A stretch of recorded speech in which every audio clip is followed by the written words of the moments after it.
Welcome to another episode of the Black Guy Who Tells podcast. I'm your host, Rod, joined as always by my co-host, Karen. and we are live on a Monday, ready to do some podcasting. Find us everywhere you get podcasts.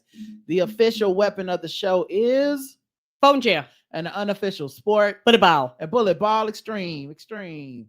And I'm looking at basketball over in the corner of my eye, and I see Tristan Thompson is back off of his PED suspension. So good for him. Good for him, for Okay, real. child support not gonna pay itself. It sure ain't. As always, we like to start by say I'd like to ask, do you have any banter to get into before we get into the show? Mm-mm. All right, none for Karen today. Trying to think, is there anything for me? Yeah, nothing I can really think of at this time. Yeah. I'll do a couple quick ones. Go ahead.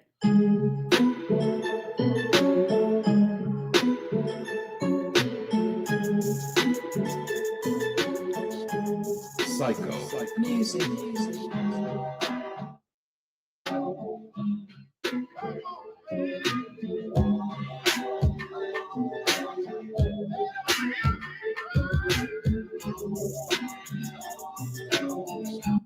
All right. Banter, you know how it is. One thing I was thinking about today, it just kind of hit me out of because somebody was on my Facebook page, and normally this person, they're a very funny person and all this stuff, but their personality on Facebook is like, I like to kind of argue and debate, and I'm a little bit of a shit starter with people. I make a post and then let's fight about it. And look, I've been there. I'm not even judging. I've been there. I judge myself more than I judge this person, right? I feel like everybody's, once you've been through some shit, you can kind of see when other people going through some shit. And it could be a phase, it could be the way they're gonna be for the rest of their life. But it's like, certain type of statuses ask for interaction because that's they're the whole they're purpose. salacious, and it's it's like dudes that post about like what women need to do. Like everyone's gonna argue with you, so you don't. If you really just think women need to do something, those women aren't looking at your Facebook page and then going, "Oh, okay, yeah, that's what we need to do." So you did that so that the women who do know you will either come in and laugh, or they'll come in and be like, "What the fuck, man?" And now you going back and forth. So sometimes I'll post stuff, and there's certain patterns you see with people where they come on and they argue or they say something that's kind of starts some shit. I typically do not reply to those things.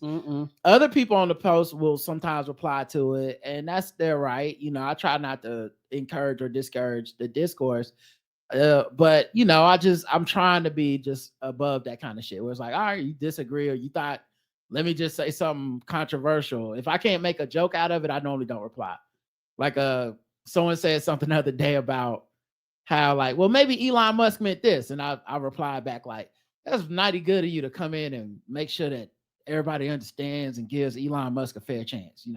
It was like a funny, a funny thing about, but I wouldn't have replied to it to really argue. Right. And so the thing I was thinking was this person that came on my page and they said something so funny today. And I was just like, you know what? I would rather, and I think this has just been my vibe for a while, I'd rather laugh with you than debate you.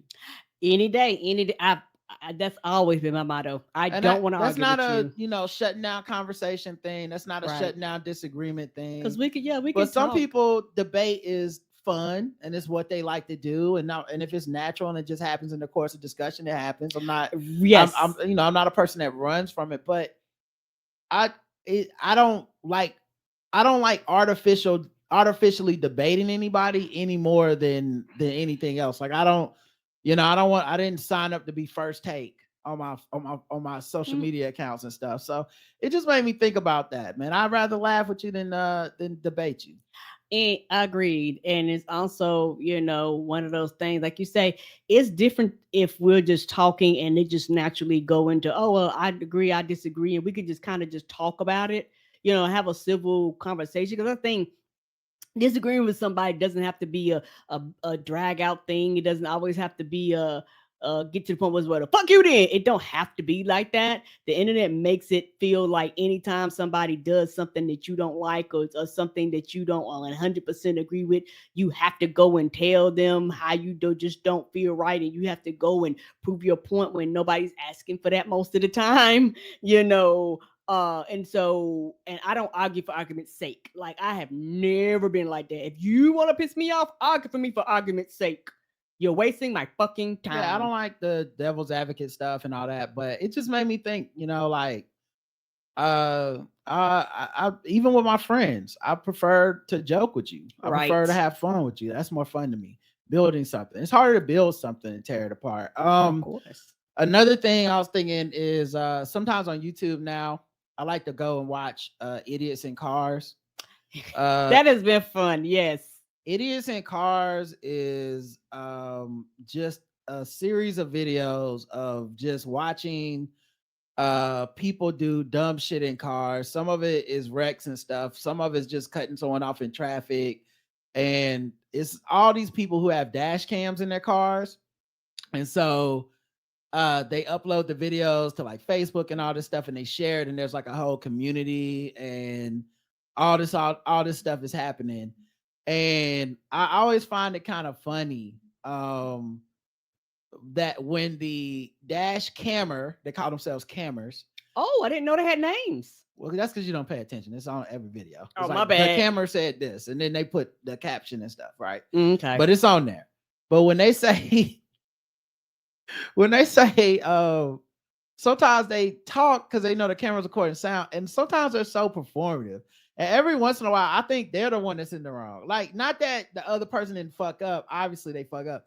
But some of these motherfuckers just go the extra mile where it's like, okay, the person made a U-turn. They forgot to turn their signal on. Like, and then they pull up like next to the person, like, hey, buddy, what you doing over there, man? Come on. And I'm like, oh, just move the fuck on. You got the camera footage. What do you? That's like, all that matters, right? Right. When are y'all gonna get shot doing this bullshit? Yes, you are. But I do like that's in my algorithm now. Okay, that, and then I also like the fail videos.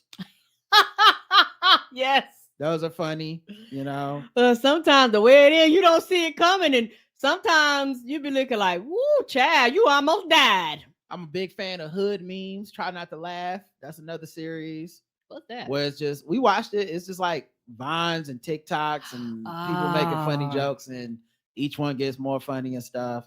And then on the other side of the algorithm is they had these great videos of models in Miami that just walk the runway in bikinis.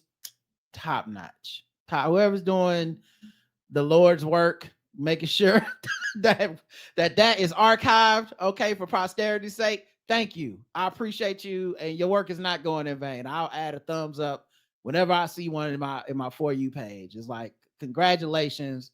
I'm learning so many new names. We love to see it. Yes, we do. And then the last thing is colonoscopy prep stuff.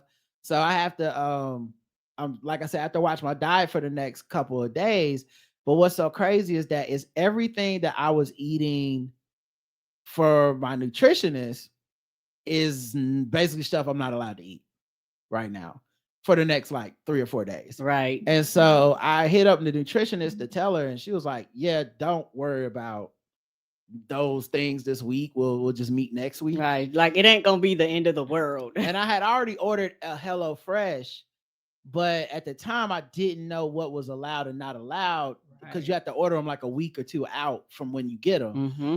And so like today I made some salmon and white rice, because I can eat white rice, not brown, stuff like that. But it has zucchini in it.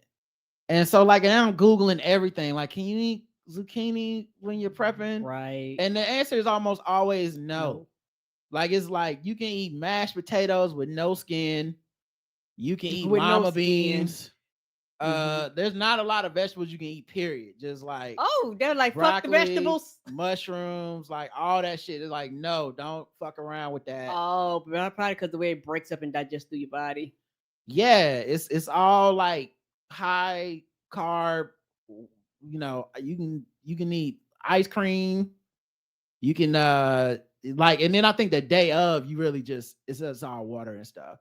But I'm fine with it. It's like I'm still working out. I went to the gym today and stuff. So you just do what you got to do. And then it's like I was telling the trainer, I'm like, it's a long haul thing. So I'm not looking at the scale every day to be like, oh my God. Cause I think, this is one of those things that would throw me off to be like, well, fuck, I can't just eat what I was eating, or else I gotta like skip some stuff or whatever. Right. But it sounds like they're very understanding, to this. And it would not be surprising, that's something they probably deal with, be like if frequently.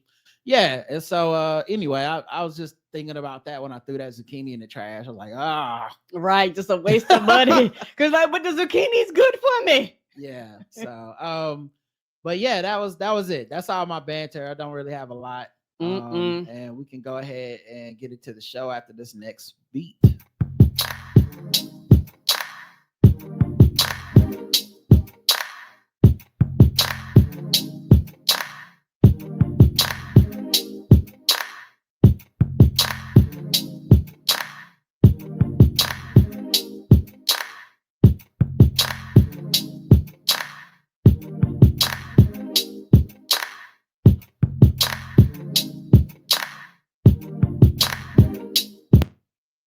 Actually, I was thinking about one more thing. I did see a tweet today where someone said that mutual aid is not that revolutionary. The idea of mutual aid, you know what that is?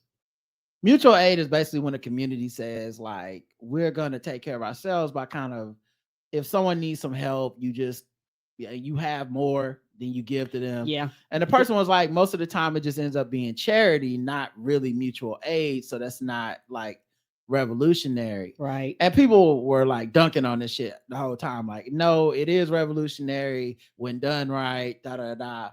And those people aren't wrong. It's revolutionary when done right.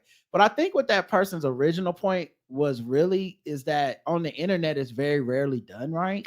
Right. And it normally does just end up being, give me a GoFundMe, or like, it's not really a mutual aid situation. No, I'm not judging that. I think charity is fine. I think if you want to call it something else because of the stigmas around it, that's fine. But from my understanding, mutual aid was like people putting in together at different times based on needs for each other, not just, okay, I can't make rent again, y'all, let me get some money. You know what I mean? Yeah. And I think people get, it's very sensitive for people because some people haven't had to fundraise online and stuff. And, it feels like you're judging them or you're telling them like, it's just charity and no one wants to be a charity case.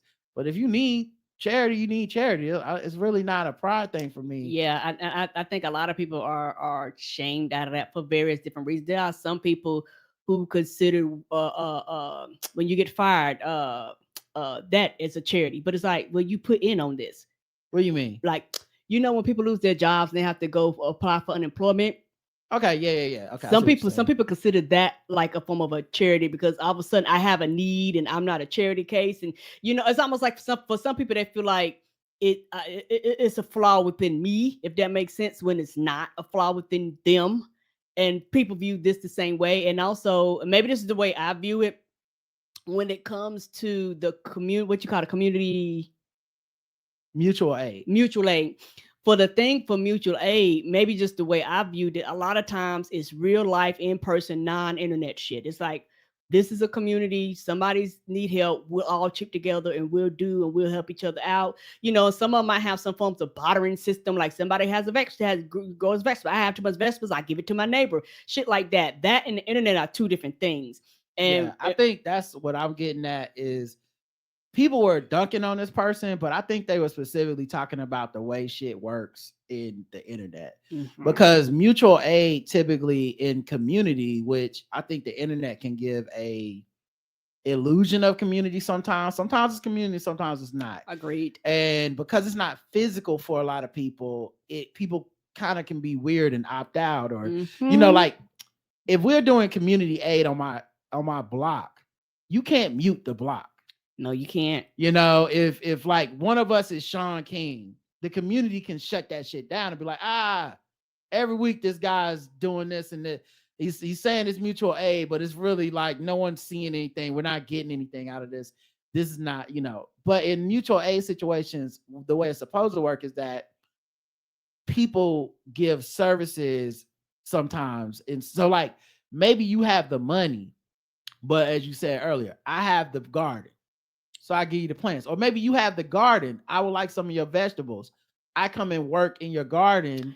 Mm-hmm. And then you give me some of the vegetables. That's my community. That's mutual aid. Yes. And I don't have to go. No money has even changed hands. Right. And so I think online we don't really have those options. Like, I mean, you could have them, but you don't see that happen most of the time. It's not like, hey, I'll design a website, but I need people in the community to help me pay my rent. Like normally that's not the way it works. So I think this person was really just talking about how it's been like misnomered, not how it's not saying it's not revolutionary and it's just charity was said in a way that was going to make people argue.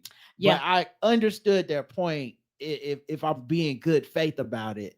And I thought people were not being good faith about it. Agreed. And it's also one of those things people just like to dunk on people online. But yeah, like you said, a lot of times people will trade their services. Like people might have degrees in certain things. People might have, expertise in certain things, and they might offer their services and not charge people. And in return, somebody might say, well, since you didn't charge for your services, if not, I know this kind of sound old school, but maybe something. Well, your daughter needs a dress for prom. Well, I can sew. I make your daughter a dress for prom. Those types of exchanges, like you say, almost like a bartering system sometimes. Like you say, it doesn't always have to involve a financial transaction. Yeah, so I thought that was an interesting point. And I just didn't, I meant to put that in my banter. And the last thing was Kanye West's wife don't be cold. I don't know how she do it. I'm always Is freezing. She allowed to be cold? Is she allowed? Because I don't know. Keep seeing all these articles about how she ain't got no clothes on. And then he be like fully dressed. And I'm starting to look at her the way I look at like white people kids, where I'll be like, that baby need a damn coat. Why the baby ain't got no t-shirt up underneath the shirt? Like, it's not giving me that Cardi B like hoes don't get cold. It's not giving me that. Bad bitches don't get cold. It's not giving me that. It's not giving me that. It's giving me something else. And I think y'all know what I'm talking about. It's not. It feels like she's only allowed to wear a certain amount of clothes, and he's like, you gonna have to just pretend you ain't cold and get over it. Yeah, like it's not like I seen Cardi in that hallway saying hoes doesn't get cold. That was hilarious. It made sense to me. I feel like she's not even allowed to talk. Like if they put a camera on her face and said you ain't cold, she would not even be able to be like, hoes don't get cold. She'd be like, Master Kanye, can I say anything? Just something, yes. And he'd be like, no, and then that would be the end of it. You walk away from you. And meanwhile, this nigga got on a triple fat goose, and I'm like, what is happening with this dude? I don't know. Speaking of Kanye, he rips into Kai Cenat. You know who that is? I probably should know, but All right. Well, that is very sneaky intro into Who News.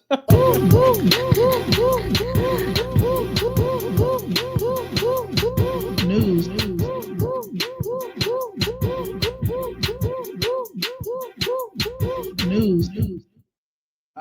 Probably should, but I don't.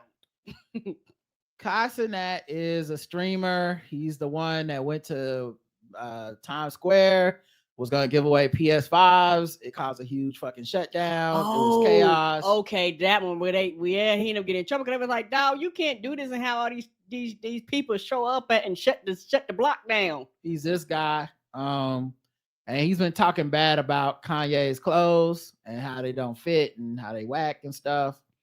And so I guess Kanye and his people have reached out to him and, been like, hey, 22-year-old, stop talking shit about, my clothes and stuff.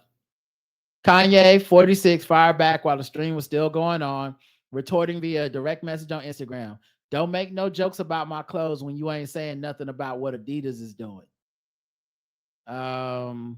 When Vulture's song came out, you ain't play my verse, you control. Don't play with me, he added. This saw the feud between the pair ignite almost instantly as Kai retorted, "Oh my God, what the fuck?" After reading it through, he was visibly confused by the rapper's angry response and said, "What the fuck did I do?" More back and forth messages between them followed, with Kai saying, "I hear you, bro, but ain't no jokes was being said when I first opened that package. I show love instantly." The streamer continue, "All I did was try on the sweats and it didn't fit. No jokes made. I immediately asked for a new pair." Kanye West replied, "So you ain't do nothing wrong. So I felt this way for no reason." Kai then simply responded with a one-word answer, writing yes, which Kanye did not take too kindly. Instead, the rapper accused him of deliberately disrespecting his new clothing line. "Fuck you. You was told to diss my shit. You a pawn." The feud between the pair comes after Kai was freed from police custody just hours after he was arrested for inciting a riot in New York City's Union Square last year. Sanat was seen walking from the precinct with security in tow, but gave no comment to reporters standing by. Wait, what do they mean? Comes after he was free from police custody. That was August of last year. This is today. They just wanted to throw in this nigga been to jail. Yeah, this one throwing some extra words. I'm about to say that don't make sense. Yeah, what was even funnier was I think Kai posted a screenshot from an email he got from Kanye West's manager, whose name is John Monopoly. Monopoly like the Monopoly man? Yeah. John Monopoly is That's a made up name. That man ain't real. That That man got a monocle on and the top hat. He wrote, "We good, but if we ever need to link up for a face-to-face, I'll meet him in his hood on the 241st and Carpenter. Just me plus one. He can bring his whole team, just so y'all understand the type of I'm on. May Allah bless you all." When they throw God in it, I'll be scared they're gonna do something to me. And then Kai responded, "Bro, how are you threatening me, nigga?" before searching his name on Google to look for his age. So it's crazy because like his name is Monopoly, but it sounds like he don't play no games. No, he don't. Sound like do not pass go, do not collect $200 over some clothes. But you know, Kai's influence is huge. Like just because our people our age don't know who he is, that doesn't mean anything. Millions of followers. Yeah. This motherfucker is huge. So maybe that was why Kanye felt like they needed to shut it down because his influence was too strong. But yeah, what a crazy situation. All right, let's get out of Who News and back in the regular.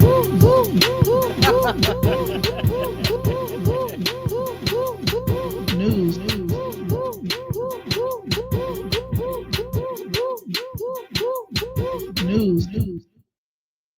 J-Lo.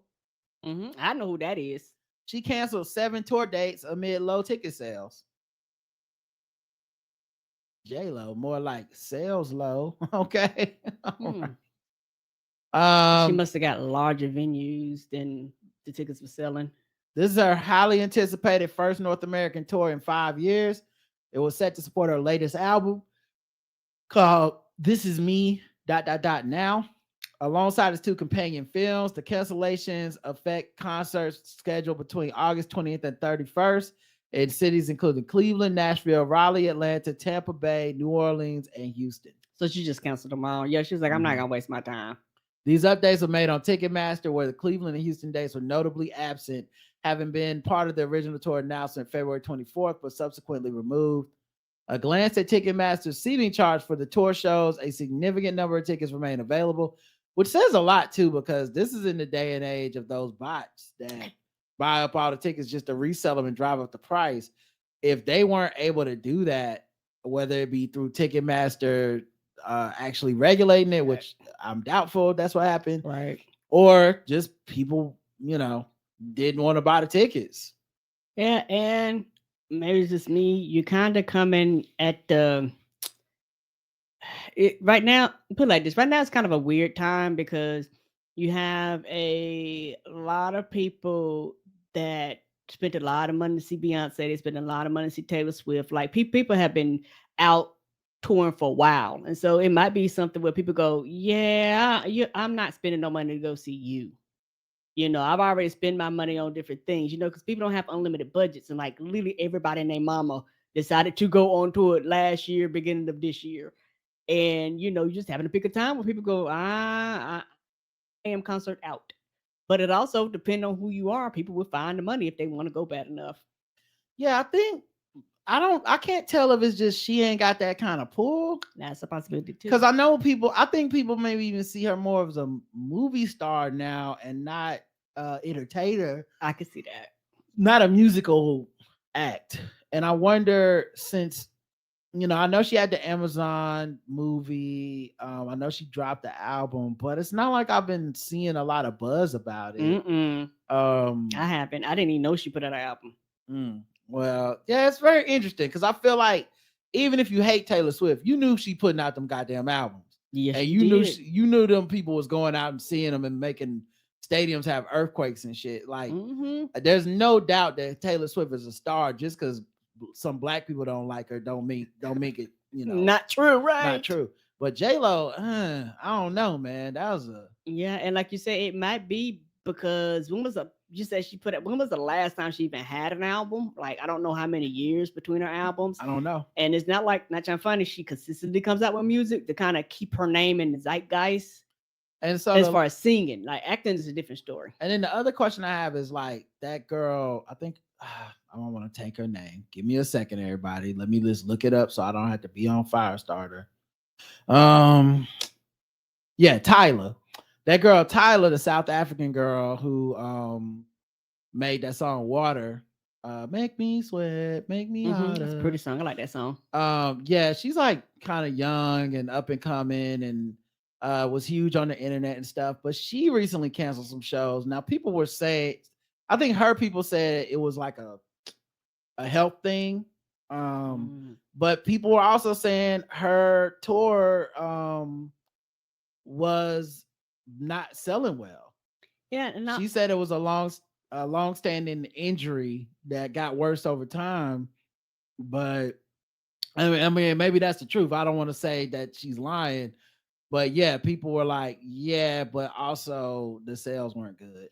Yeah, and also, it's one of those things where you book venues and when you book them, like us, you don't know who's going to show up, who's not going to show up. It's like you don't want to get it too small. You don't want to get it too big, and truthfully, when you do it, you just don't know what the demand is. There are very, very few people that you hear their name and you go, oh, that shit going to sell out. Like, honestly, across the board with let's just keep it real, with most people's money not going as far as it used to, and inflation and cost of everything going up, people have to make decisions. And once you go down the line, you go, is J-Lo on the top list of people you go, oh, I got to see? What's interesting though is there's so many acts that have sustained themselves touring constantly, just smaller venues. Ashanti is constantly touring doing smaller venues.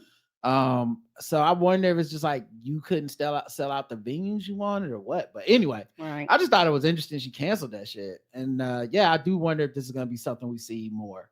Yeah, and it wouldn't be surprising, and maybe this is my prediction, if you start seeing the shift of people not going on tours often or touring. If they do tour, they're going to be like a few places and it's going to be really intimate, like really tight and really small. Like they're not going to be trying to do like big city tours anymore. Like not everybody, but certain acts are going, yeah, I'm not doing the big city shit. Yeah, and then we'll see, because I mean, what I guess the question I have, and we'll only be able to know this through time, is this a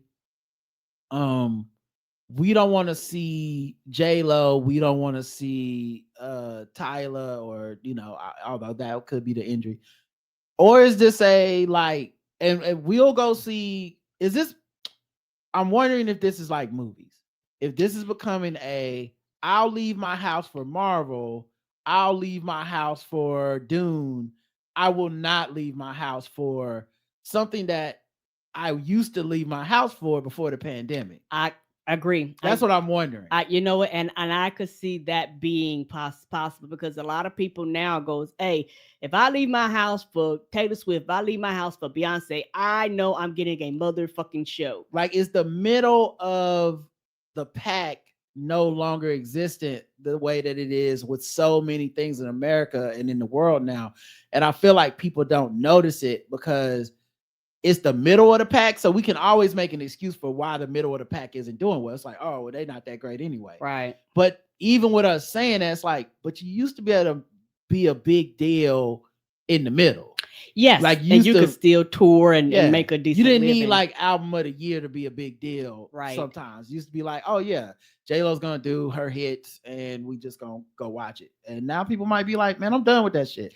Like if this shit ain't SZA, you know, what's my girl that I put that on my mama, a Victoria Monet. Mm-hmm. If it ain't like album of the year type shit, like good luck. We in the crib.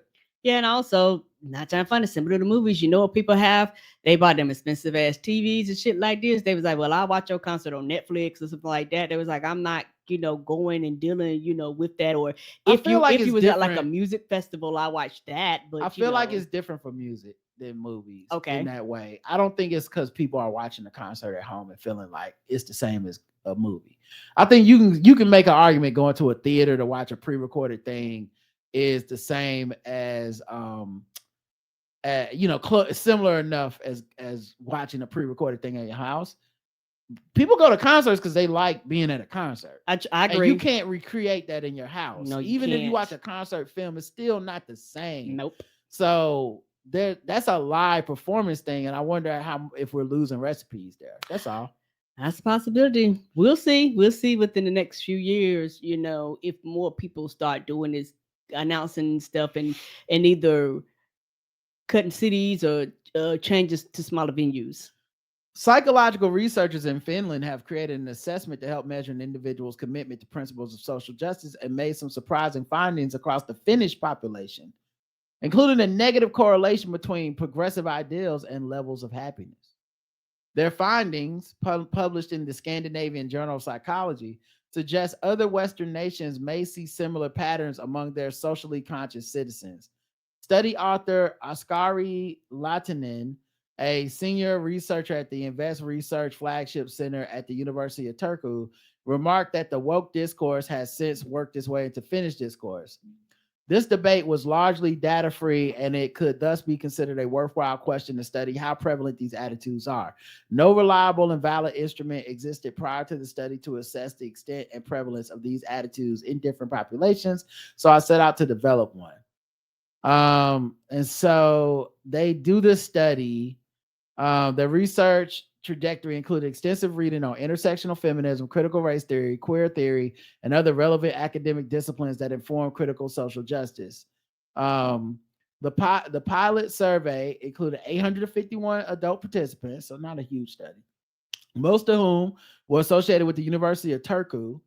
After refining the initial scale, the study was expanded to a more representative national sample of 5,000 participants. Oh, that is better. In the end, their final critical social justice attitude scale identifies 7 truisms of quote unquote woke people. If white people have on average higher level income than black people, it's because of racism. University reading lists should include fewer white or European authors. Microaggressions should be challenged often and actively. Trans women who compete with women in sports are not helping women's rights. Reverse scored. I don't know what that means. We don't need to talk more about the color of people's skin. A white person cannot understand how a black person feels equally well as another black person. A member of a privileged group can adopt features or cultural elements of a less privileged group. Reverse score. I don't know what reverse score means. They said the gender divide was probably the most surprising. 3 out of 5 women view quote unquote woke ideas positively, but only 1 out of 7 men. I'm not sure why that's surprising. Right. I'm not sure that's surprising at all. Me either. Women are living the experience, right? And it sounds like most of this group was Finnish, meaning most of it's probably white people at first. So this is especially true of women in fields such as social sciences, education, and humanities. By contrast, participants who worked in STEM were more likely to critique social justice efforts associated with being woke. However, the most concerning finding was the relationship between mental health and an agreement with the scale. Specifically, researchers found a high prevalence of anxiety and depression in people who believe the statement, if white people have on average a higher income than black people, it's because of racism. More broadly, they found that those who identify as left wing were more likely to report lower mental well being. I don't know. I feel like that checks out. By which I mean, like, knowing all that shit is depressing. Because like, when you know better, you can't unsee it. Like, and it's very hard to get people to understand that concept. When people don't know, there's no accountability and things like that. When you have a tendency to view things very, very differently. I also think there's a level of self-awareness that's happening on the left because mental health isn't shunned. Mental health on the right is mostly just a thing that conservative people use to go, that's the real reason that this person shot up the school with all the guns, is mental health. We need to talk about mental health. What are we going to actually do? Nothing. Are we going to increase the budget with resources? Absolutely not. Are we gonna make some social safety nets? Nope. We just want to say whenever someone shoots somebody, it's mental health. Right. And so they wouldn't even say it's a mental health thing for them. But I think conservative people typically come off angry to me, extremely aggressive and whatnot. Mm-hmm. I don't think it's that much difference between the right and the left online when it comes to the fact that you're online, or the fact that, like, there's a lot of social media affecting this. And generally, social media, no matter what side of the aisle you're on, will tend towards a depressing hellscape. Yes, it will. So I'm not surprised in these findings. And I think if you polled people that said, I'm not woke, I don't agree with these things, they would not be honest that they also suffer from depression and victimhood and shit. Because what's more victimhood than, man, a white person can't even get no job to do no more what a man used to do. Like, that's just as much crying and bitching as everybody else. That's angry and depression, but you don't want to call it that, so they would never admit to it. Right.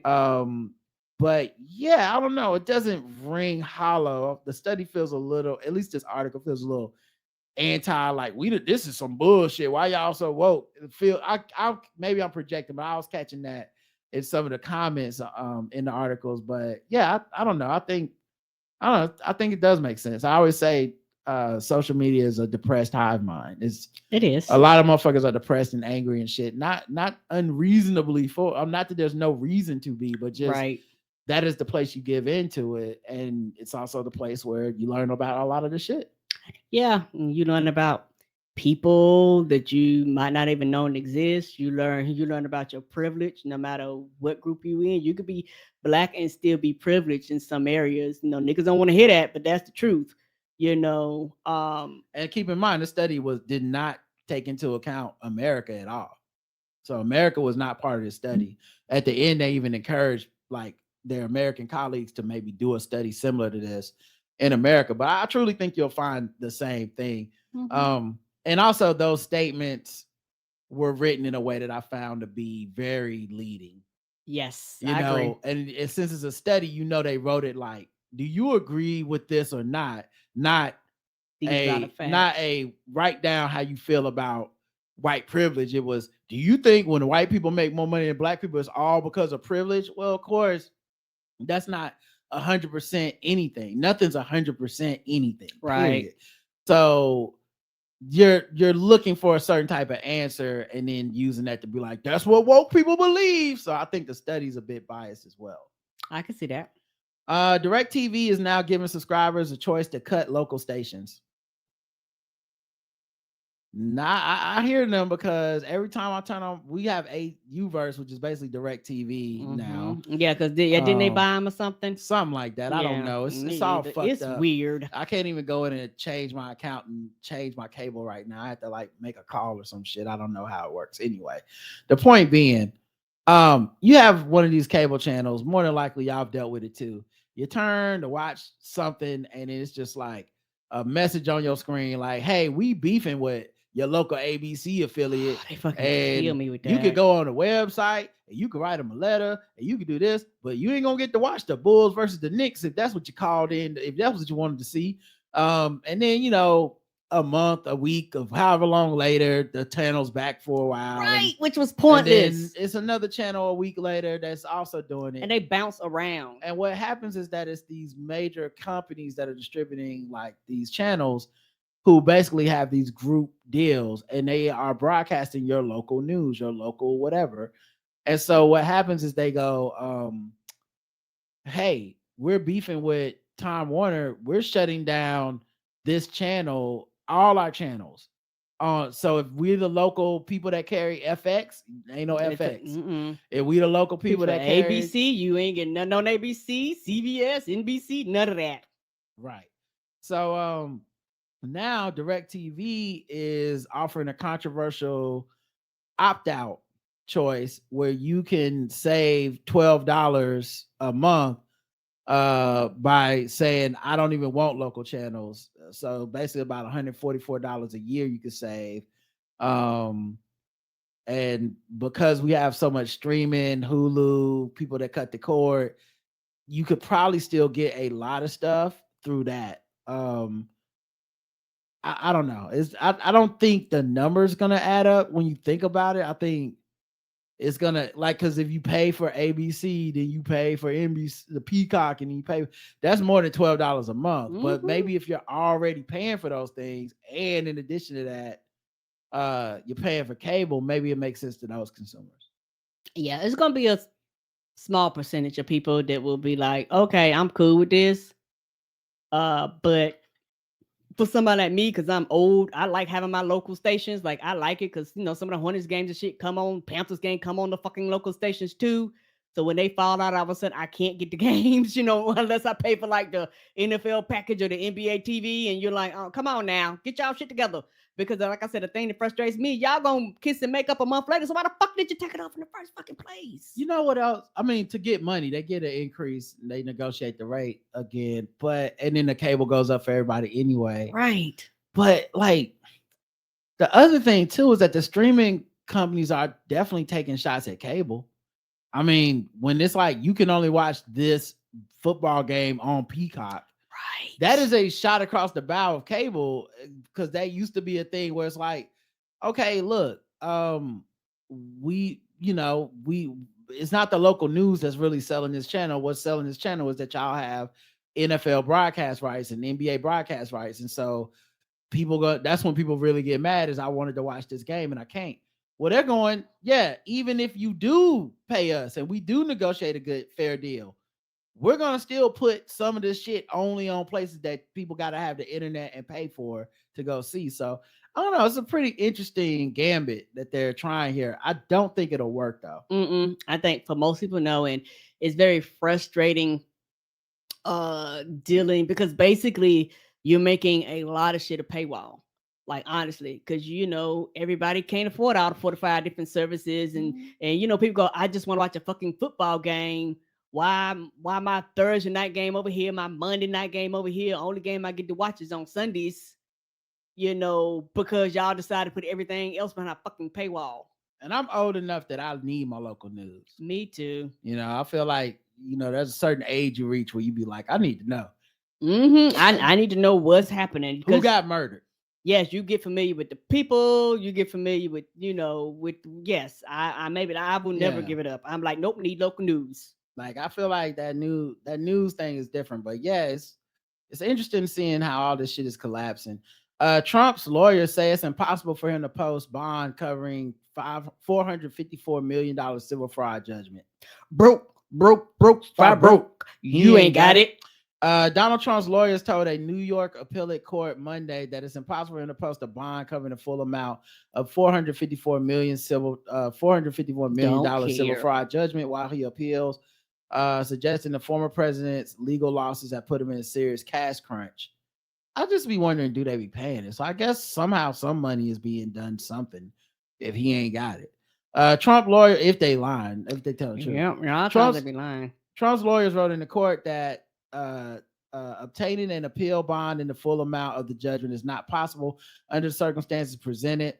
Trump claimed last year that he has fairly substantially over $400 million in cash, but back-to-back courtroom defeats have pushed his legal debt north of $500 million. Well, don't worry, his daughter is running the RNC right now, so every dollar raised, I'm sure it'll be $1 for Trump. Oh yeah, that money gonna trickle down to him, and they gonna start doing shit. Trickle up. Trickle up to him, and they gonna fuck around, and they gonna be like, "Hey, where the money for the states? Dog, we ain't got it." Because he gonna be done coming and clean the shit up because he don't give a fuck about the party. Citing rejections from more than 30 bond underwriters, Trump's lawyers don't nobody want to cover it. Ain't that the truth? Everybody was like, "Nah, dog, you don't pay his bills." Yes, and they know it, and they're like, "Nope, because I don't want to have because I know I can't shoot you if you don't pay." So nope. The money never lies. The money was like, because you can talk all that noise, but when it came time to put some money on, there's like, oh no, absolutely not. But yeah, Trump lawyers asked the state's intermediate appeals court to reverse. How many you said? 30? 30, yeah. That's a lot.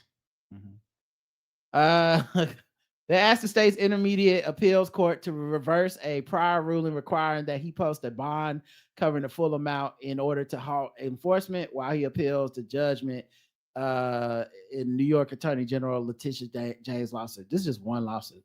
Trump's financial constraints are being laid bare as he appeals Judge Arthur Engoron's February 16th ruling that he and his co-defendants schemed for years to deceive banks and insurers by inflating his wealth on financial statements used to secure loans and make deals. They said if the appeals court does not intervene, James can seek to enforce the judgment starting March 25th. James has said that she will seek to seize some of his assets if he's unable to pay. Right. With interest, he owes the state $456.8 million. That amount is increasing nearly $112,000 every day because of interest. God damn. Yep.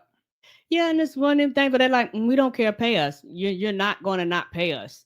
Like, this is what we said. You either get some of your friends, go fundraise. We don't care, but what you're not going to do is not pay us because you wasted our time. To obtain a bond, they will be required to post collateral covering 120% of the judgment, or about $557.5 million. Oh, that's a lot of money. He maintains he's worth several $1 billion, but much of his wealth is tied up in the skyscrapers, golf courses, and other properties. This ain't gonna have to sell Mar-a-Lago. It's pride and joy. You gonna have to sell out them gold bathrooms.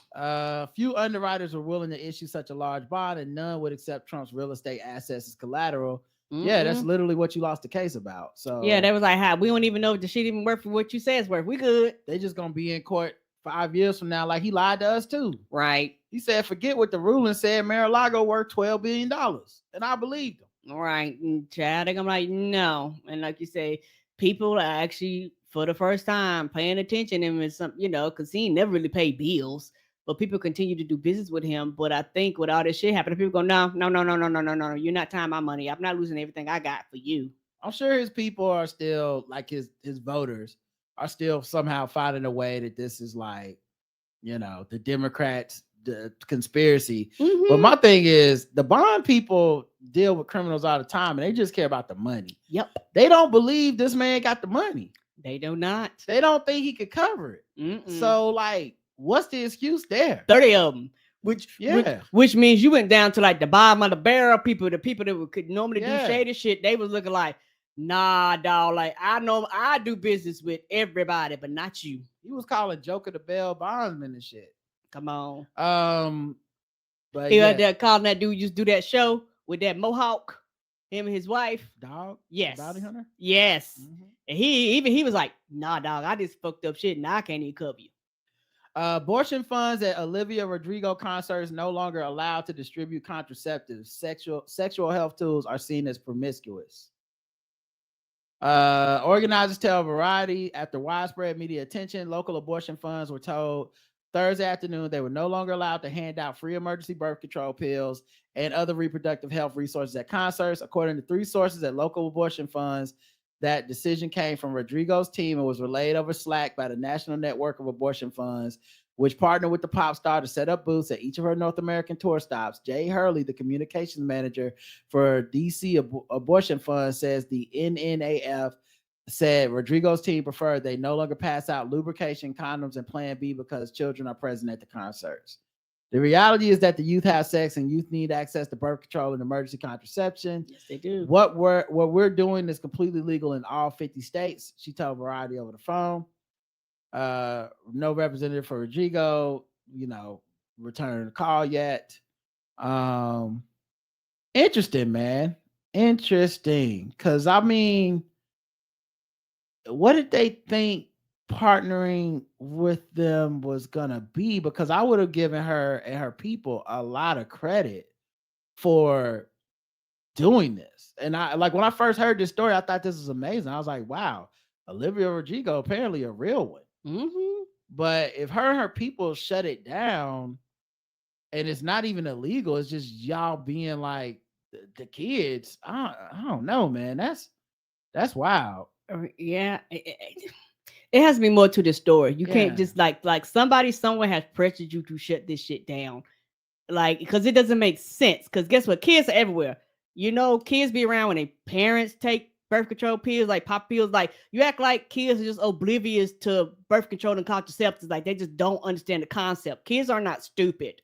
Yeah, unless there's because I can see the argument of like, you shouldn't give a Plan B pill to a 12-year-old or something. Right. Like, there needs to be, but it sounds like what they're saying is it's not illegal. And it makes me wonder, like, if, like, is it just hazy legal areas that you're operating in, or is it literally like it just hadn't been, y'all just ain't been sued yet, but it's about to be sued and they're gonna shut this shit down? Right. They were like, we need to stop ahead of time. And I bet you one of them things were like, well, do we check IDs? No, we don't check IDs with it. How do we know? Yeah, like something like that, man. Yeah, or were they doing that? Were they checking IDs and being like, yeah, we can't just give it to like a 10-year-old. We gotta make sure somebody is a adult age or something. I don't know. I have no idea why they shut it down. Yeah, something happened. Like you don't do this and then just reverse out of the blue and just don't explain why. Like you say, something is happening. Somebody somewhere saw them and was just like, I'm gonna make you shut this shit down. Like, it's something that they not publicly talking about right now. Yeah, she had been doing this since March 8th in Charlotte, North Carolina. Where they so that's here. But the initiative made global news after a photo of the free handouts distributed by Right By You and the Missouri Abortion Fund at Rodrigo St. Louis show went viral on Twitter. And then right-wing people, of course, went ape shit about it. And maybe that could be it too, because I know maybe she's like, I'm scared motherfucker gonna shoot up my concert, endangering these kids. Right, acting a fucking fool, trying to prove a goddamn point. Yeah, and this is like a debate maybe she's not truly ready to step into. Yeah, or just cooler heads at the top of the food to say, hey, we gotta shut this one down. Yeah, because when a lot of times when you make decisions like that, you have to be willing to deal with quote unquote all the consequences and everything that come behind it. And sometimes you think you're ready for it. You be like, oh, this was more than I thought. Nah, I'm good. This is interesting. Sound like she got put in a weird situation, mm-hmm. or like maybe she thought she was about it, and then they was like, actually, this shit, I'm not about it. Yeah, now that we're doing it, I don't see it for myself. Yeah, I'm not as comfortable as I thought I would, or I'm not willing to stand in it.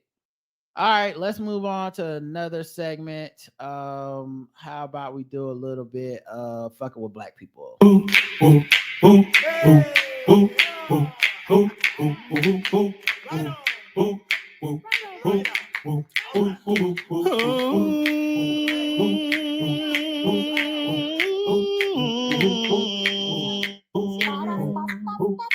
Hey, we're just fucking with them people because they black. We're just fucking with them people because they black. We're just fucking with them black people. We're just fucking with them blacks. We're just fucking with black people.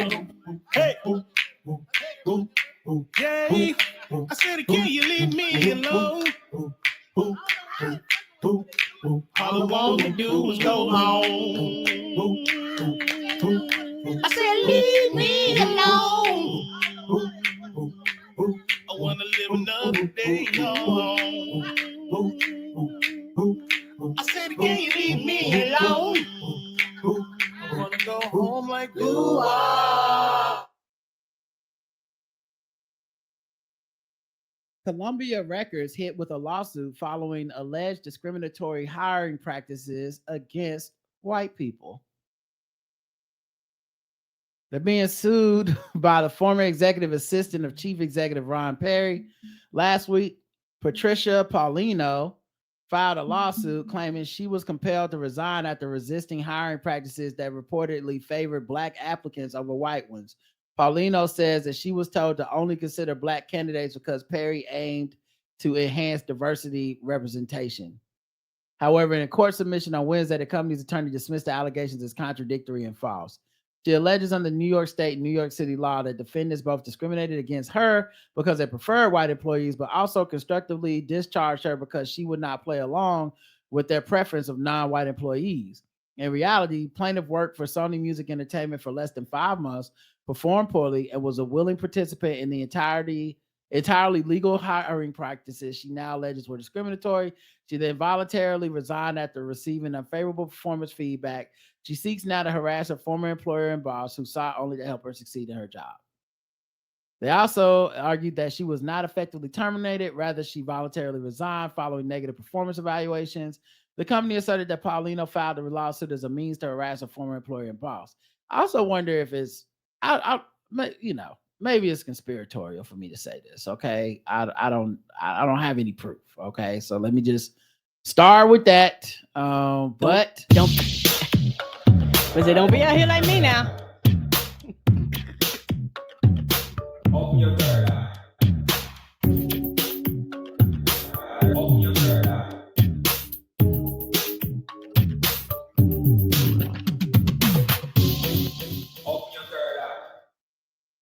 Follow the money and stuff. But with her only working there 5 months and then filing this lawsuit, I wonder if this is like that Stephen Miller shit, where Stephen Miller's old Nosferatu ass will he wants to get these lawsuits in the court system that say white people are the victims of discrimination and reverse, centuries of Black oppression and shit, and be like, no, the real problem is Black people, and affirmative action is making it hard for white folks. And I wonder if she's like, the girl that sued about college discrimination. Apple-headed Abigail something, right? Where she was like, oh my God, I'm a white girl and I didn't get into college. Obviously, this is racism. And it was all just like, we are using her as the face of trying to get affirmative action overturned in college. Correct. And I wonder, maybe we'll hear more, but I wonder if this is just a way to get to the Supreme Court. Of course, because this doesn't make sense. And it's also one of those things to where jobs like that have checks and balances. They have chain of command. They shit is documented. You sign shit. They probably have all types of stuff showing. They spoke to you and talked to you, like all this shit. And so, I hope this is something. Now I'm excited. They just throw this bullshit out, because this sounds like this is just a fucking waste of time. Girl, you talking about they fired you. They're like, no, you was performing bad. We talked to you. You left the job. Like, nobody pushed you out. Nobody made you go. It would not be surprising if you may have been on, they do probation and shit like this. We're like, okay, we can work it out. We can help you, do this, the extra training, whatever we got to do. And instead of you going that route, you just thought of this shit and just ran, because that was part of the goal anyway. Yeah, I really think this is designed to go to the Supreme Court. It reminds me of the people suing. And this Supreme Court and many of the Trump-appointed judges are willing to rule in favor of white people are the ones being discriminated against. And, we saw racism a long time ago. Why do these Blacks and browns and women keep bringing up all this bullshit? The lawsuit followed a significant Supreme Court ruling last year that prohibited the use of race-conscious admissions in higher education. This ruling has sparked heightened scrutiny of corporate initiatives focused on diversity, equity, and inclusion. Just last week, CBS and Paramount faced a similar lawsuit alleging that their diversity quotas violated the law by discriminating against white men. And I think also a lot of these corporations didn't want to do this shit in the first place.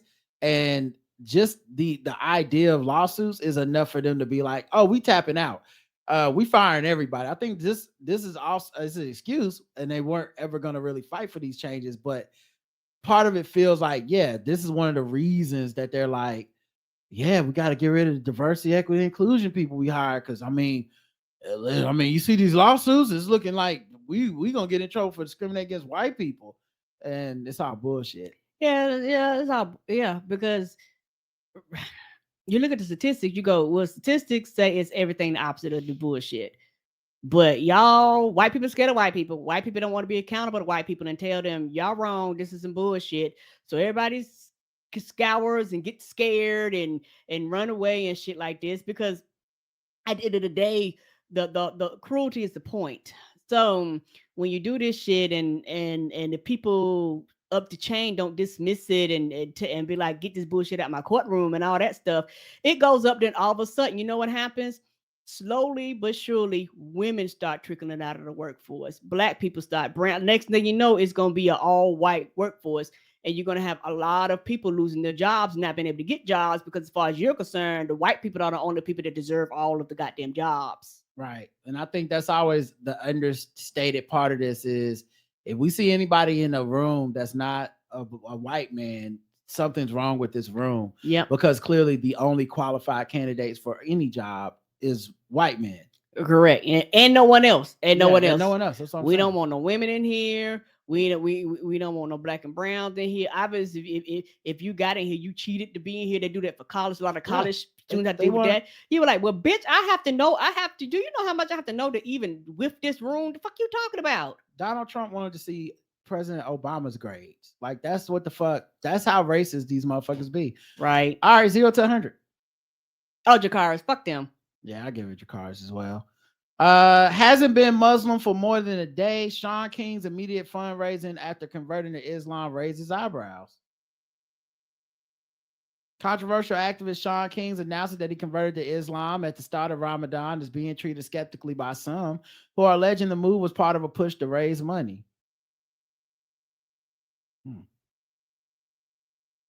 Oh no. About that. 24 hours. He didn't give it a whole 48. I'm or 72. shocked. Well, not that shocked. So yeah, at his conversion, King announced a 5-city jaunt called the Uncensored Tour, selling tickets between $60 to $125. For what? I get to tour. I guess he's gonna talk. Okay.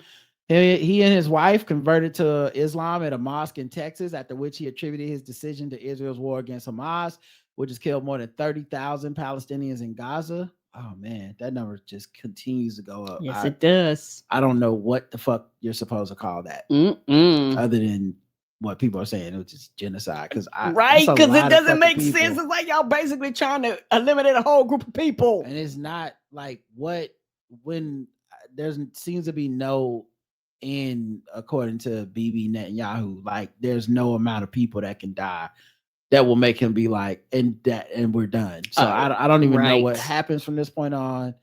And I think the longer it goes on, the worse it looks. But I don't know what's more fucked up than what it seems to be is capitalizing off of that for your own financial gain, which seems like what Sean is doing to a certain extent. Because it's another collective group of people that's a quote unquote untapped source for you. Yeah. But it's like, how can I make money off of this? It's such a wild thing to think.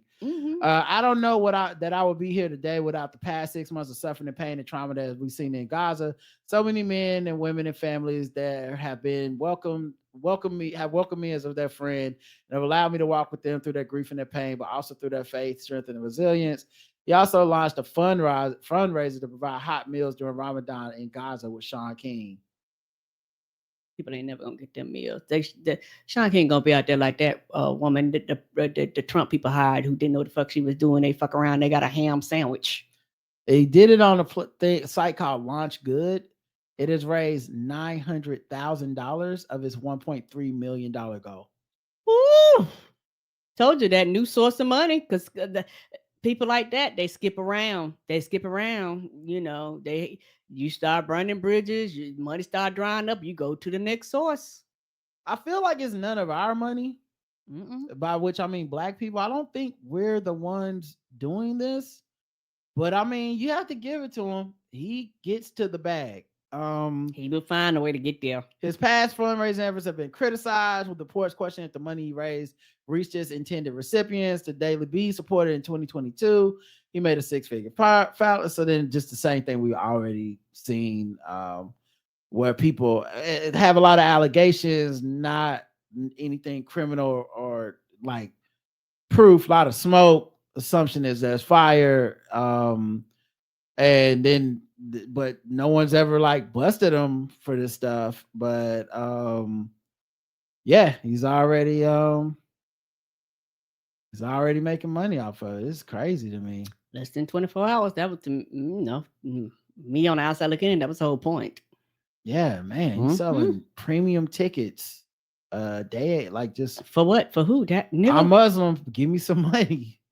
Right, for concerts of people that you ain't gonna show up to because you've been shown to do shit. You ain't never climbed that mountain. You ain't never start that program. Like you just be starting shit. One person commented, "This tour is just to have a conversation, quote unquote, with those two people, with Macklemore as a special guest in one of the events. So not even a single Palestinian is being platformed. The website doesn't mention if at least part of the ticket sales are going towards a charity. All information provided is vague." Of course. Yeah, dog. Well, somebody got bills. Good luck. 0 to 100. You know what? It ain't that funny. I don't really care about Sean King, so 0. 0. Okay. Yeah, I don't really care. I know that sounds bad, but I'm not giving him no money, so I don't care. Nah, I feel similarly in that I always wonder who's giving him money. I think, and I mean, I guess, I mean, Muslim people got to be fucked with right now. I mean, if you're talking to any black Muslims, I'll be very interested in what they think about this shit because I'm doubtful that because they are aware of the black antics and shit. Like this ain't no new shit for them where they're like, oh nah, who is this guy? They're like, oh, I was here when it was black people being like, yo, this dude is not really doing what he say he gonna do. But I just always kind of felt like the money is white people money. Yeah, and because the money is so large. Not that we can't do that, but it's so large. But no, it's just that it's not how much money it is that's making me say that. I'm saying that because I don't know black people who give him money. Yeah, niggas I talk to don't be like, yeah, I just gave. No, maybe 5-10 years ago, maybe somebody would have did that. But I don't know anybody now, not currently, that is willing to fuck with him in public like that, unless they're like a celebrity that's just not in touch with the zeitgeist. Agreed. Right. So I don't know that it's hurting black people, or maybe it fucks with us just that he's still doing it. But yeah, I think maybe like 25. I'm not very fucked with. All right, we need to start wrapping this up. So let's do some guess the race, and then we'll get out of here. But where's my guess? There we go. What time is it?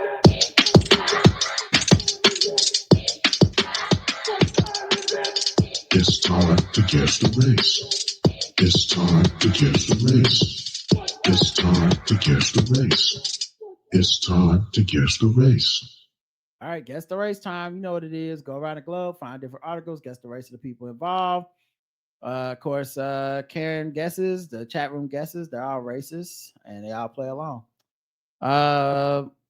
Let's see. A Yavapai County Superior Court judge is finding herself on the other side of the law after being accused of DUI. Sealy Hancock faces 4 counts of DUI charges, including super extreme DUI. The hell is that? I think that shit's gonna be at Woo. the stadium on Monday.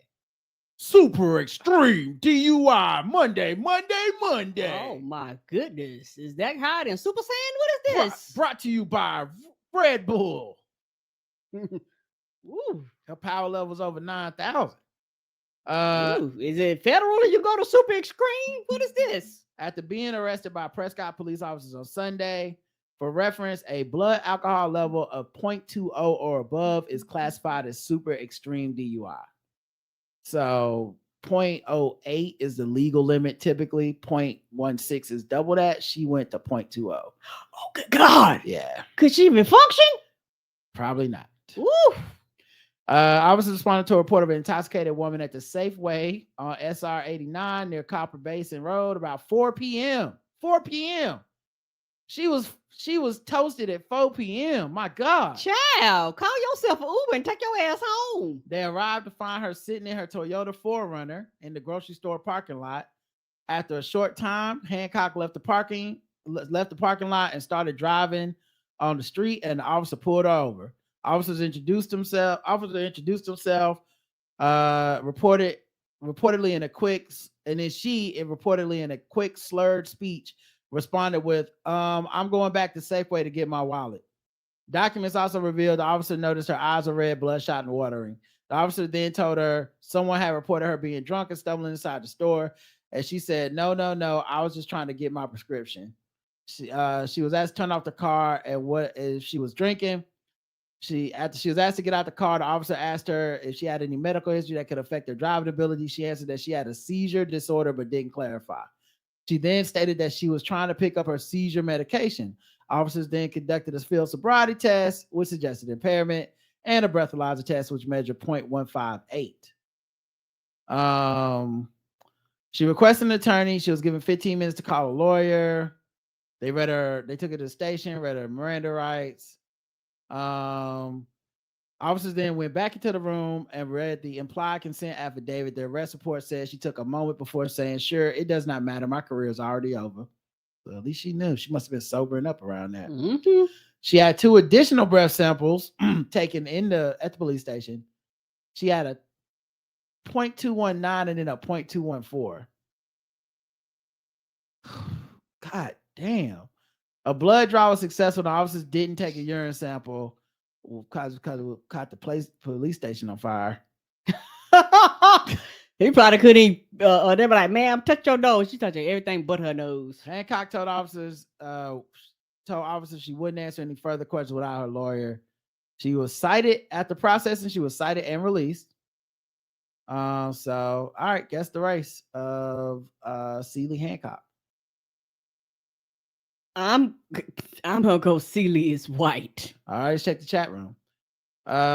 Wasted white woman, says Romy.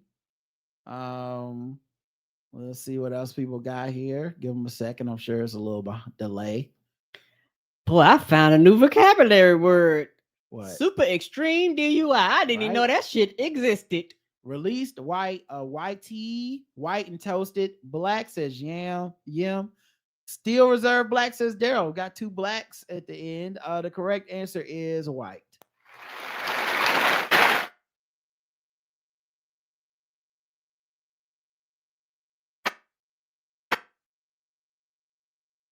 And the black people said black, they missed it.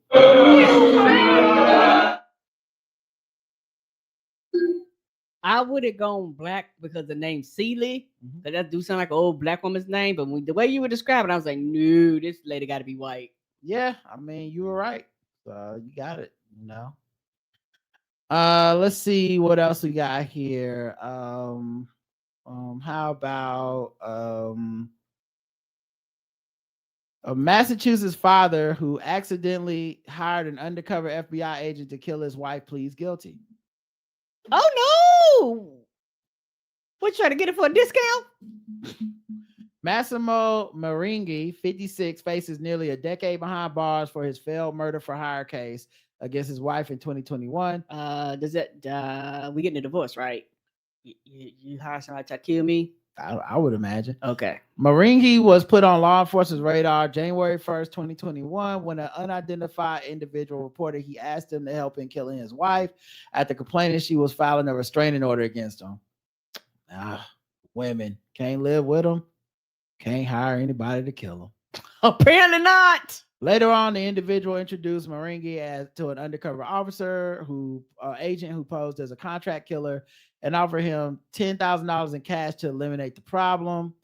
He will be That's sentenced. all his wife's worth? I guess so. Sentenced June 8th. He paid the undercover Fed referred it to as Mrs. Smith a $1,500 cash deposit for what he referred to as a demolition job. He communicated with the federal agent over text message and used construction language to discuss the job. He probably thought he was so clever. Yeah, so I'm gonna need you to go ahead and look at the concrete, if you know what I'm saying. Okay. I need you to, let me know what tools you need for the job. All right. No. Information about his wife was referred to as a blueprint. Apart from the blueprint. Apart from the blueprint included in the picture of Maringi's soon-to-be ex-wife, her car information, work schedule, and their custody split, which he said would be the best time for the construction work to start. So I guess saying like when the kids ain't around her. He also explained to the agent how to move past the security cameras outside his wife's house. He described how someone could stand behind the barrels at the end of the driveway such that the person would be hidden from any cameras and out of sight from his wife. The disgraced promised the agent. I don't know what that means. Oh, the disgraced husband. I missed the word. Promised the agent the remainder of the money once the construction job was done.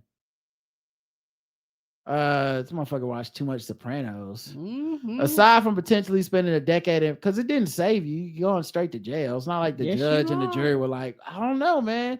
Maybe he just really liked construction. Innocent. Nope. I mean, it's a reasonable doubt. He just liked blueprints. Would you gave him $1,500 for real cement? Right. But yeah, he also faces a $250,000 fine and 3 years of parole. 3 years of parole. What does that mean? Oh, aside from facing potentially a decade in prison, he also faces that. Okay. All right, Karen, guess the race. What was his name again? His name is Massimo Maringi. Massimo Maringi.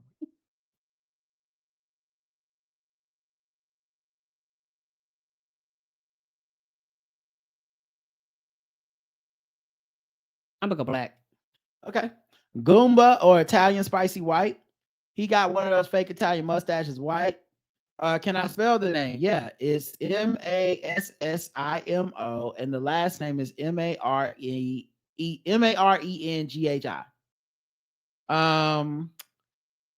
Staten Italian. Sideshow Bob the Builder white. Netflix doc Italian. Thought we were all Costa Nostra white.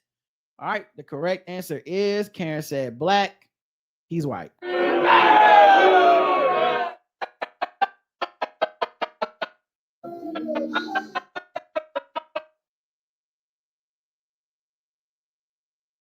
Most all of you guess white, you got it right.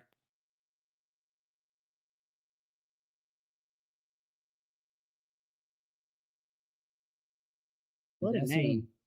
Yeah. Massimo seems like an Italian name to me. The hardworking man never quits, but I do want him to be able to retire. I guess that's what he had on his social media post. Yeah, you go retire straight to the jail. Man, that's crazy, dog. Right. Destroying a family now. Couldn't have been more expensive than a lawyer. Couldn't have been. Right. It sounded like if she took a restraining order, probably some form of violence or stalking or something involved for them to do that in the first place. So obviously you was the problem. Yeah, they don't just normally just grant restraining orders for no reason. Right. All right, Karen, you are 1-1. 1-1. What time is it? Triple the points. Triple the points. Triple the points. Triple the points. Triple the race. Triple the points. Triple the points. Triple the points. Triple the points. Triple the points, triple the race. Triple the race. Naked man 60 arrested for indecent scenario on Florida beach. Leighton Paul Nauman, the 60-year-old sound engineer, who was a 60-year-old sound engineer, went to the beach Saturday afternoon, hoping to arrange a sexual encounter or maybe just go home with someone's phone number. While such goals may be commonplace, his unusual tactics resulted in his arrest. He was at Blind Creek Beach, which is a clothing optional beach in Jensen Beach, Florida. In response to prior complaints about lewd behavior occurring on beach pathways, a sheriff deputy was on foot patrol when he came upon a naked Nauman seated in a recliner chair with a hat over his face around 12:30 p.m. An arrest report offers an explicit account of the genital presentation observed by the cops. With its description of multiple rings, a metal chain, and a note advertising passerbys, please feel free to investigate gently. Oh no! Oh Yeah, that Prince Albert in the can. While the beach allows nudity, police reported that pathways are accidentally frequented by parents with children, as well as other beachgoers, and that his scenario was unacceptable at a public beach. Right. You go, there's certain areas for you to do this, and here is not the area. He was busted for indecent exposure, a misdemeanor, and booked in the county jail. He was released a day later that day at the posted $500 bond. The officer's complete interaction with Nauman on March 9th was recorded on a body cam. That's forever. All right, Karen, guess the race of Mr. Leighton Paul Nauman. White. Karen says white. Let's check the chat room, see what they believe. Did somebody take him up on his offer? The fuck? I mean, the police took him to jail, so no, obviously. I'm glad. But I wonder if it's like fishing. You gotta put the bait out there and see if anybody wants it. Somebody might bite. Like, hey, somebody might be into all these chains. Like, I don't get them whips and chains. The wrong kind. No, thank you. This is a YHTA man, ex-hamster freak, white, pervy white man, thought I could sit here white, silver fox pubes white. The correct answer is nasty white genital presenter, says Jonathan. The correct answer is white.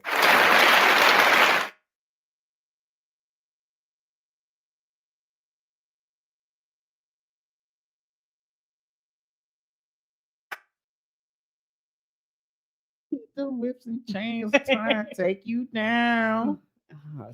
Sir, what in the hell is wrong with you, old man? And he old too. At least he dressed up the dick. You know, a lot of people will say like, he made it presentable. Tired of people with unsolicited dick pics and ashy dicks and stuff. He said, "Look, I'm presenting it unsolicited in public to just the people on this path at the naked beach." And I went and put all the accoutrements on it. Okay, I got that dude. Jonathan said I look like Hank Hill's dad. He does.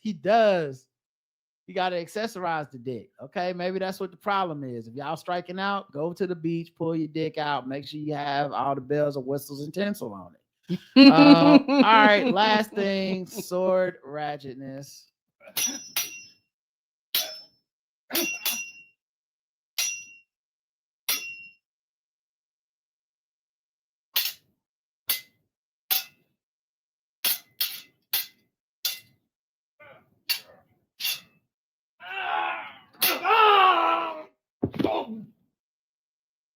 A man caught carrying a samurai sword at 4 a.m. at a Hartlepool McDonald's, jailed at Teesside Crown Court. Paul Lyle, 27, was described in court as a paranoid schizophrenic. He was stopped and searched by police near McDonald's about 4 a.m. on January 3rd of this year. Officers asked him if he had anything on him that he should not. He said, "Yes, I've got a knife because I've got people after me." Oh, no. He was cuffed, and during the search, they recovered a black samurai sword from the inside of his jacket. That doesn't sound like a knife at all. No. That's not a knife. How big was his jacket? Right. He must have had a trench coat. It was said Lyle, who was living in Hartlepool at the time, but who is from Lincolnshire, and had it for protection after he had his kneecap smashed with a cricket bat by people he owed a drug debt to. Oh, damn. That's some lock, stock, and two smoking barrel shit. Damn. Nikki Horton, mitigating, said it was an incredibly stupid thing to do. She said Lyle now of Eastoff near Scunthorpe, was walking his dog to clear his head, and the sword was not used against anyone. But he was jailed for 6 months, as the judge said the courts needed to send a message to the public on knife crime. Yeah, gotta be tough on knife crime these days. Okay, it's out of control. He also had a previous conviction in offenses involving violence on his record. Judge Roger Thomas said it's a nasty looking weapon. It's necessary for the message to be sent out. If people choose to arm themselves with bladed articles, they will go to prison. In this day and age, knife crime is a huge problem. That's what I'm talking about. Bravo. That's the system at work. We're going to treat this like guns. Like, That's what what- is this? That's what we like to see. All right, y'all. That's it. Thanks for listening, everybody. Y'all have a good rest of your night. We appreciate y'all. Until next time, I love you. I love you too. Mwah. Mwah.